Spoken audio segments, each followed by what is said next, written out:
Morning friends, welcome back to our channel. আশা করছি সবাই অনেক ভালো আছেন। আজকে এখানে ওয়েদারটা খুবই সুন্দর রোদ উঠেছে।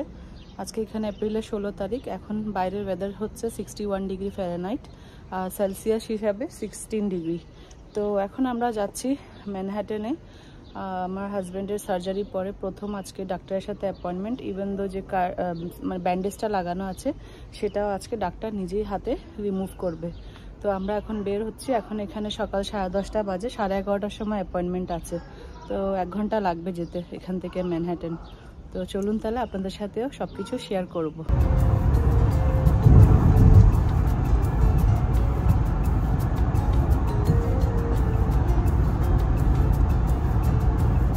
সাড়ে 11টা বাজে, এইমাত্র আমরা এসে পৌঁছালাম ম্যানহাটনে। 5-10 মিনিট দেরি হয়ে গেছে। ঠিক 11:30-তে অ্যাপয়েন্টমেন্ট ছিল, জানি না কি হবে। তো আসছে পেছনে, আমরা হাঁটছি।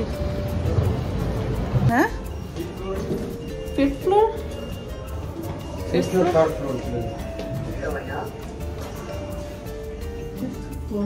হ্যাঁ। দেখি কি স্পেশালিস্টের নামটা কি ছিল, ল্যারিঙ্গোলজিস্ট। হ্যাঁ হ্যাঁ হ্যাঁ, এখানে এখানে এই যে 5B মনে হয়, head and neck surgery, neurology না না,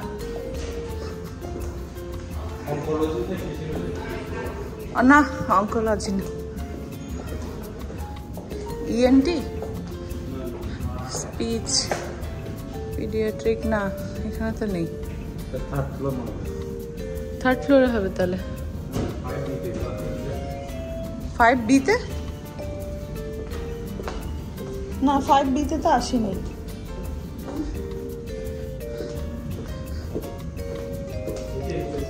আমরা এখন ডাক্তার এখানে এসে গেছি। ও অ্যাপয়েন্টমেন্টটা দেখছে।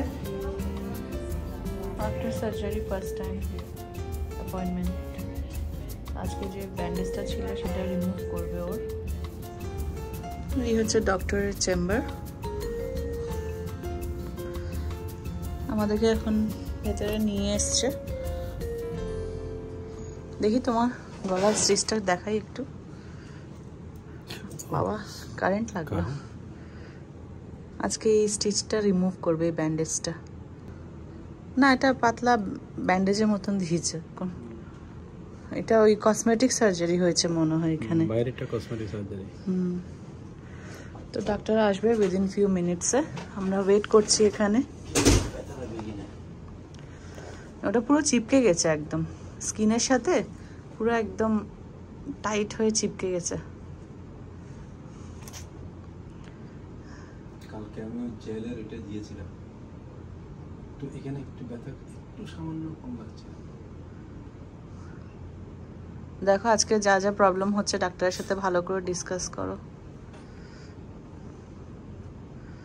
উনি হচ্ছেন আমাদের ডক্টর, তো আমাদেরকে দেখেছে।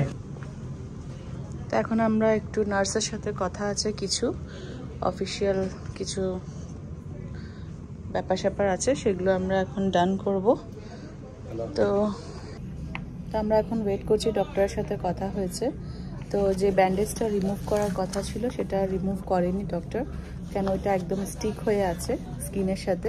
তো আরও 2 উইকস লাগবে, ওটা নিজে নিজেই রিমুভ হয়ে যাবে। এরপরে ময়েশ্চারাইজার ইউজ করতে বলেছে আনটিল 6 মান্থ পর্যন্ত। কেন কি যদি ও ময়েশ্চারাইজার ইউজ না করে তাহলে এটা পুরো স্টিকি হয়ে থাকবে এবং পুরো স্কিনটা টান দেবে। তো ময়েশ্চারাইজার ওটা হেল্প করবে ওটা হিল করার প্রসেসের মধ্যে। এসছে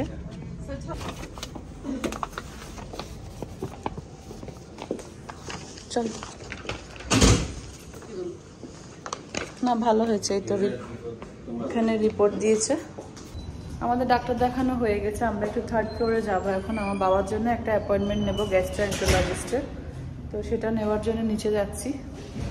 তো ওর ডক্টর দেখানো হয়ে গেছে, মোটামুটি সব কিছু আফটার সার্জারি ভালো আছে। আরও 2 উইকস মতন ওর রেস্টের দরকার আছে। এরপরে ও আবার ওয়ার্কে যেতে পারবে। আসো, আমাদের ডাক্তার দেখানো হয়ে গেছে। এখন আমরা বাড়ির দিকে যাচ্ছি। এই হচ্ছে ইউনিয়ন স্কোয়ার। এখানে একটা টার্গেট আছে, এদিকে মোটামুটি প্রচুর খাবার দাবারের দোকানও আছে আশেপাশে।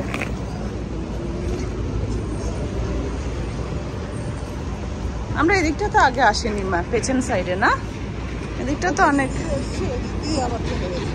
হ্যাঁ আমরা এদিকটা এই দিকটা আসিনি, এদিকটা অনেক কিছু আছে। কি সুন্দর লাগছে দেখতে জায়গাটা মা, দেখো পুরো ফুল। এখন এখানে স্প্রিং, তো এত সুন্দর ওয়েদার এখন। এই ওয়েদারটা যদি সারা বছর থাকতো না এখানে, খুব ভালোই হতো। এখানে অনেক টিউলিপ। আর এটা হচ্ছে মেটলাইফের বিল্ডিং, এটা একটা ইন্স্যুরেন্স কোম্পানি মেটলাইফ। মেটলাইফের বিল্ডিং এর নিচে হচ্ছে গ্র্যান্ড সেন্ট্রাল টার্মিনাল। আমরা ওর সামনে দিয়ে এখন বের হব, ম্যানহাটন থেকে বেরিয়ে যাচ্ছি। কি সুন্দর লাগছে, গাছ ভর্তি ফুল পুরো। পাতা তো এসে গেছে, প্রায় গাছে এখন পাতা এসে গেছে, খুব সুন্দর লাগছে।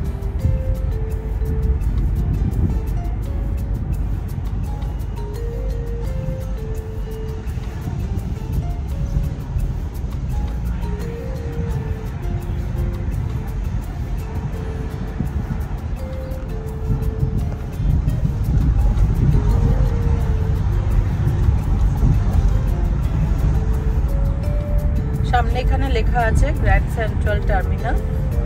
আমরা এখানে যে সামনে রোডটা আছে, এই রোডটা দিয়ে যাচ্ছি। খুবই সুন্দর এই রোডটা, পুরো বিল্ডিং এর নিচ দিয়ে।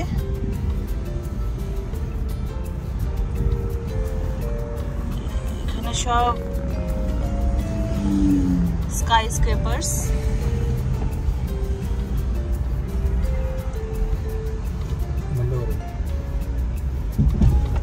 সামনে এটা হচ্ছে হায়াত, হোটেল হায়াত।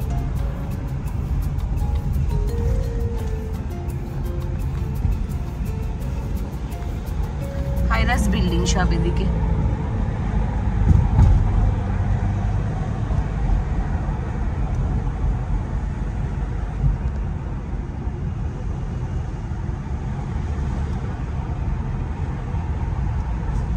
আমার এই রোডটা না অনেক ভালো লাগে।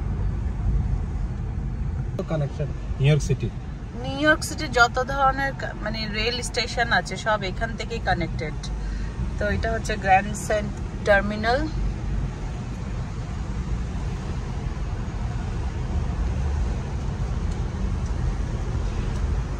আমরা একদম বড় বড় বিল্ডিং এর নিচ দিয়ে যাচ্ছি, আন্ডার দ্য বিল্ডিংস।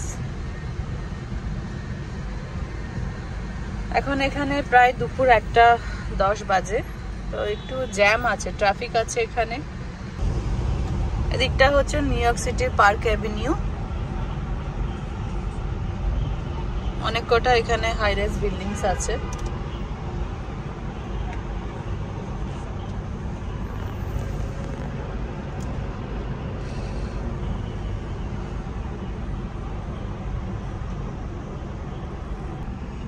এই বিল্ডিংটা এখানে নতুন তৈরি হচ্ছে, এর বেসটা দেখুন কি সুন্দর,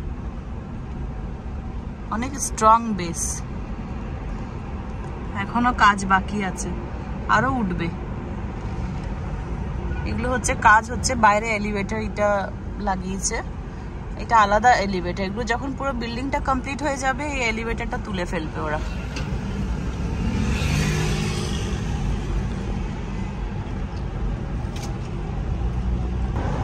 কি সুন্দর টিউলিপ, এটা জেপি মর্গান চেস ব্যাংকের মেন হেড অফিস। পার্ক অ্যাভিনিউতে এখন প্রচুর টিউলিপস লাগিয়েছে, এত সুন্দর টিউলিপস গুলো লাগছে। কালার গুলো দেখো কি সুন্দর।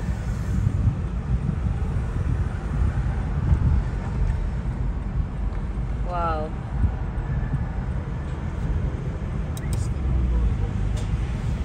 দারুণ সুন্দর।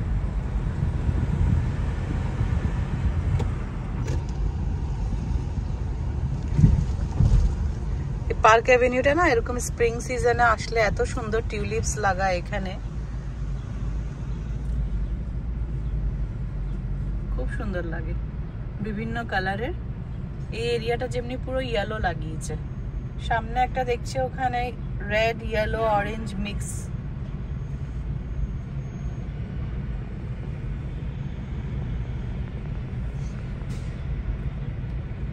সন্ধ্যা 7টা বাজে। তো অনেকদিন ধরে আমাদের ইচ্ছা হচ্ছে একটু কলকাতা স্টাইলের চপ খাবো, আলুর চপ খাবো। তো সেই জন্য আজকে আলুর চপ বানাতে ঢুকেছি রান্নাঘরে।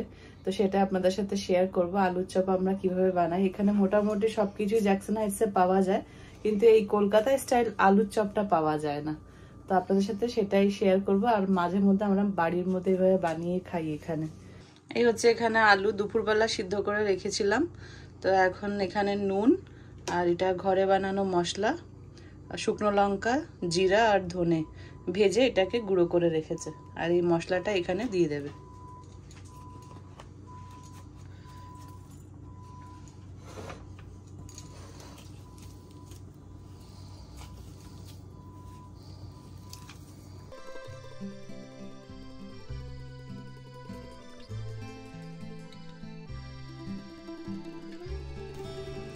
অল্প অল্প করে সব মশলাই দিয়ে দিচ্ছি এখানে। এখানে প্রায় 2 চামচ মতন হবে সব মিলে।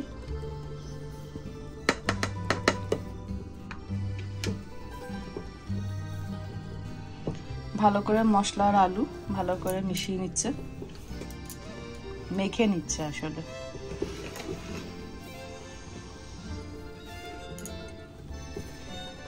আর এগুলো আমরা এখানে ইডাহো আলু দিয়ে করছি। এখানে 1 চামচ আদা বাটা দিচ্ছে।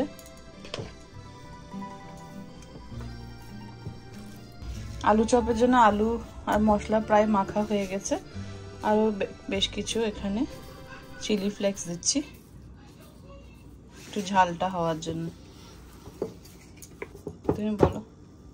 হ্যাঁ, আলু মাখাটা রেডি। এখন বেসনটা রেডি করব। আলু মাখা একদম রেডি। ফাইনালি এখন বেসনটা একটু ব্যাটারটা বানিয়ে নেবে বেসনের, যেটা দিয়ে ডুবিয়ে এটা ভাজবে। এখানে 2 কাপ 2.5 কাপ মতন বেসন নিয়েছে আর সামান্য নুন দিয়েছে এখানে। তার সাথে একটু কর্নফ্লাওয়ার দিচ্ছে, 1.5 চামচ মতন কর্নফ্লাওয়ার দিয়েছে। 1/2 চামচ মতন গুঁড়ো লঙ্কা, সামান্য করে বেকিং পাউডার দিচ্ছে। বেসনের ব্যাটারটা রেডি করে নিচ্ছে। আমি একটু জল দিচ্ছি এখানে।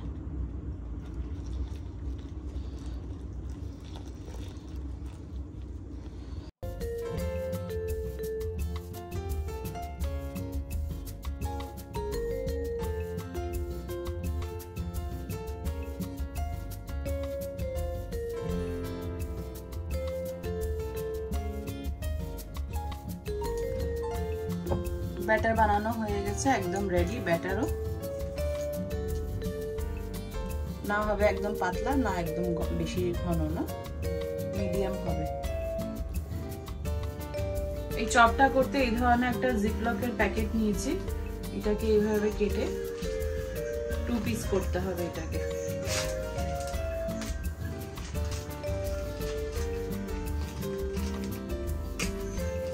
প্যানটাকে ভালো করে গরম করে নিচ্ছে, একদম বেশি করে এখানে তেল দিচ্ছে। ডুবো ডুবো তেলে চপটা ভাজা হবে। আর এখানে একটা নতুন জিপলক নিয়েছি, সেটা আপনাদেরকে দেখিয়েছি। 2 পাশে কেটে নিয়েছি, কেটে এইভাবে এখানে তেলটা লাগাতে হবে। ভেতরের সাইডে তেলটা লাগিয়ে নিতে হবে। আলুগুলোর এইভাবে বলের মতন আলুগুলোকে তৈরি করে নিচ্ছে। আলুর বলগুলোকে এইভাবে জিপলকের মাঝখানে নিয়েছে, একটু তেল লাগিয়েছে এখানে।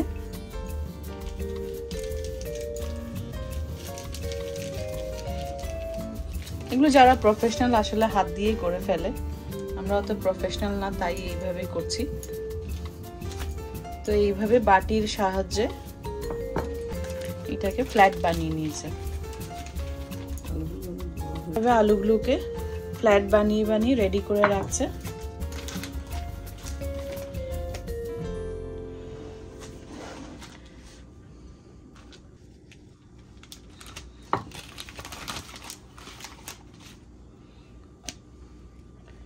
তো এইভাবে ফ্ল্যাট বলগুলোকে এইভাবে ফ্ল্যাট করে করে প্লেটে আলাদা করে তুলে রাখছে।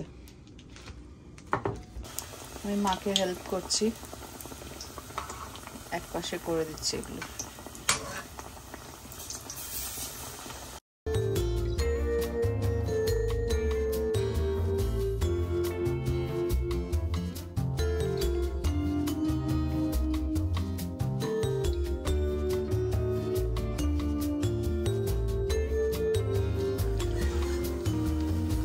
তো এগুলো হয়ে গেছে, এগুলো তুলে নিচ্ছি।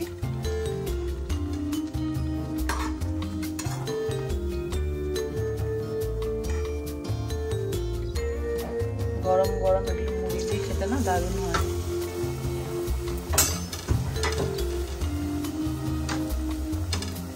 এই ছিল আমাদের লাস্ট চপ ভাজা। এখানে একদম অনেক কটা বানিয়ে রেডি করে রেখেছি। এর উপর এখন বিট নুন ছিটিয়ে দেব। আর এখানে বসিয়েছি চা।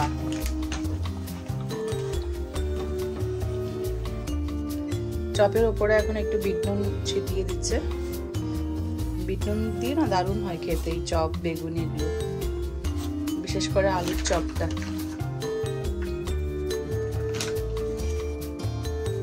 তো ফ্রেন্ডস, এই ছিল আমাদের আজকের বিকালের চায়ের সাথে খাবার, আলুর চপ। তো ফ্রেন্ডস, কেমন লেগেছে জানাবেন। ভালো লাগলে প্লিজ একটা লাইক করে দেবেন, শেয়ার করবেন, সাবস্ক্রাইব করে আমার পাশে থাকবেন। Bye, take care. দেখা হবে একটা নতুন ব্লগে।